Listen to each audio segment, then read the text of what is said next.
Hi everybody, I'm Heather McManus, creator of Collaborate to Win, and I'm here to tell you about selling without a showroom.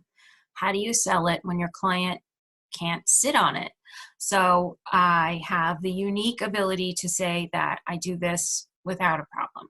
And I hear from a lot of designers that it's holding them back from joining Collaborate to Win because how do you go about it if you don't have a showroom to use? And some people who have joined but are still hesitant to necessarily go there with upholstery. So I'm going to tell you how I do it and why I have such confidence in what I'm selling while I'm doing it without having a client sit on it. So for one thing, High Point, oh, I cannot stress this enough. If you go to High Point and you actually go and work it, you find out which companies you like, their price point, the design look, the amount of fabrics that they offer, all of those things are what you need to do. And you need to go around and you need to feel the arm. Is this just wood? Are we talking cardboard? What are we feeling inside? Because it's like a car. You can't tell from the outside if this has a really good engine or if it's been neglected. You have to actually kind of like look under the hood and see what's going on. So at High Point, you can touch and feel everything. You can go around and sit on every piece and say, wow, from this company, and I'm not going to name names, they looked beautiful in their photographs. It looked amazing. But as I sit on everything, this is pitched a little too far. This is a little too deep here for me. I'm not comfortable on all of these pieces. So I'm not comfortable selling this line to a client. But this other company, I sat on every single piece and it was consistently comfortable. It hit in the nice places. It felt good. I opened the cushion and it seemed like they had really nice things. The people seemed nice. They had a great selection. And then, so this is going to be one of my favorites. So High Point, North Carolina, market. You need to go. It's twice a year. It's just necessary for you to say, I know this line. I really know this line. And I can sell it to you because I know it. And that's really, really important. When your client hires you, they hire you because you know more than them. You are the expert. So bring your expertise up if it's not where it needs to be in order to sell product to your client. Okay, so I've worked at furniture stores before. So if you are going to go to someone's showroom, that person works on commission. You had better buy it from the person you took the time to do it. Don't waste someone's time. You don't want that bad karma coming back on you. We don't like it when anybody does it to us. So when I worked there, we had at least 100 different sofas to choose from. And a lot of times they didn't find what they wanted on the showroom floor. We went and picked it from the catalog and ordered based on a fabric that we found and the picture in the catalog, because they sat on something and said, this is the kind of measurements I want. This is the kind of look I want, but I want it a little different than this. So even with 100 sofas to choose from on the floor, I would sell them from a catalog. So you can have 1,000,000 sofas and still not find the one that they really exactly want. Because even if they find the exact sofa, chances are you're not picking it in that fabric that they're showing it in, you're picking some other fabric. So they have to use their imagination and trust you.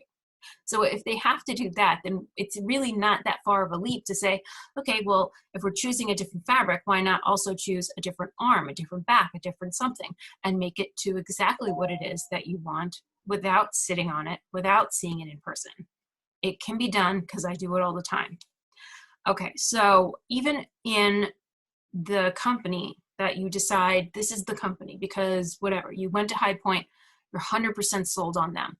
You're all good. Even that one company is going to have different cushion fills to choose from, anywhere from 3 to like 7 choices of how squishy or firm all the different options are, and every company names them just a little bit differently.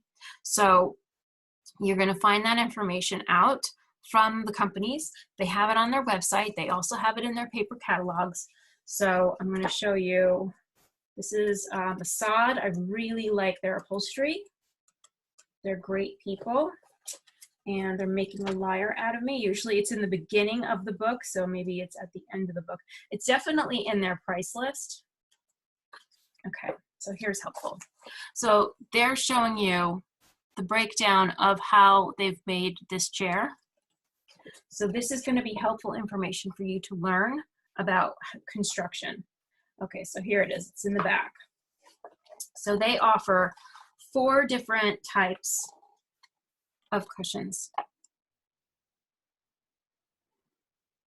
So the more down feathers, the more fluffy it's going to be, and the more it's going to have your butt imprint in that cushion.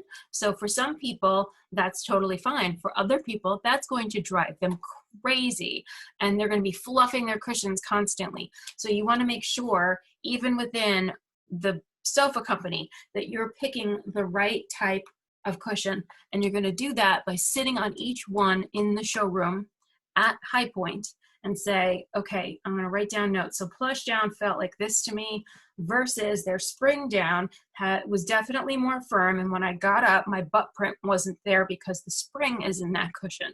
So you write down all your notes, and then you get to know your client, and then you say, you're going to like this because this is what you have now, and I can see that you like this, and this is what you've told me, so this is the one we're going to go with.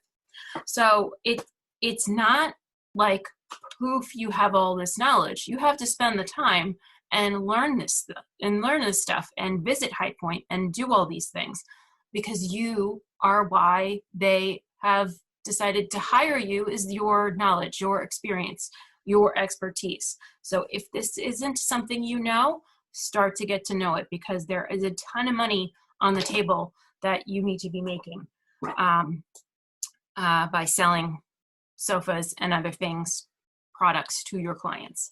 Okay, so other things that I can tell you. All right, so in the past, when we don't have the showroom and we are in the client's house, they have furniture already. So I'm going to show you a little bit about how you go about finding the right piece from what they already own. So there's the outside measurements, which is, I'm going to go over here, which is from the back of the chair to the front of the chair. So that's your outside overall measurement. So for a sofa, it could be 40 inches. And then you have the inside measurement, which is from the back cushion where your back would be to the front of this. This is the measurement you really need to know. So for this chair, and the back angles a bit, because if it doesn't do that, it's not comfortable. So the measurement here is, and this is a dining room chair, so don't, take it with a grain of salt. We are about 24 inches overall. So from the inside, we're 18. So you can see just how much angle there is plus the back. So on a sofa, you are looking for those measurements. So if the 40-inch depth is fine for doing your floor plan, because you have enough space to walk around and your coffee table is going to fit, etc. For this person that's going to sit there, what are they comfortable with now? What did they already purchase in the past? So you measure their sofa that they already have that they're looking to replace. And if you say, okay, so you had a 40-inch sofa in the past, and the inside measurement from the back of the cushion to the front of the cushion was 23 inches, then that's what you're looking for as you go through their catalog or their website. So on here, you have all the measurements. You've got, and I know it's backwards because it's like this, but you have the overall and you have the inside. So this sofa would work for them. And if they like the arm and they like, maybe they don't like the nail heads, so change up the nail heads. Maybe they want different, obviously they want different fabric, but that is how you do it. That is how you're going to be comfortable on this, because your 6'2" and 23 inches works for you. So I know that this will be comfortable, and I know this company so well. I have sat on their things. I can tell you It is going to be beautiful. And then you have the little samples of fabric that you choose from. And you say, oh gosh, this feels so soft. It's going to look great with all the things that I've put out for you. So this is about confidence and knowledge. And then you can make the sale. And you can make the sale so easily. And once you do it once, you're going to gain the confidence even more so that you can do it again and again. I do it all the time. It is possible to sell without sitting on it. You may have the nervous Nilly client who complains about everything. If they tell you, oh, you're the third designer I've worked with, oh, they're just so awful. This is not someone you want to sell furniture to because they're the problem. That's a red flag. You want to avoid getting them other things because they just love complaining. The world is a better place when it's shitty for them. So not every client is somebody that you should spec furniture for. But if you've got a good client that doesn't, want problems in their life, then selling them a sofa is how you're going to make a lot more money, like a lot more money. And you're going to provide better service to them because you were their knowledge base. You came to them and said, I know the company, I know the cushion. I even know which sofa you should get because I really liked this one and I think it's going to go so great. You are the hero providing them with things they couldn't do on their own. So instead of going to the showroom where they're overwhelmed by so many options and it's not shown the way they want it, there's a beautiful showroom that sometimes I still go to because I have that client that like, I don't trust you. You're the problem, but I'm going to help you anyway because you need it. So we walk through the showroom and it's like, okay, they did it all like red glam over here, which is not their taste. And then there's like woodsy plaid over here. So they can't even see beyond. The showroom looks great, right? It's a whole feeling. It's a whole vignette that they've done of showing you possibilities. But if red glam isn't this client and plaid over here for that like cabiny look isn't their thing either, they can't see beyond the fabric that's shown and they're just overwhelmed and confused. So you're not necessarily doing your client a favor when it's a good client that wants to be able to sit on things, but really what they want to know is that you know what you're talking about.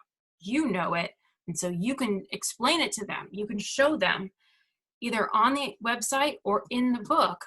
See, this is their frame construction. This is the cushion that I'm choosing for you. This is why I'm choosing it for you.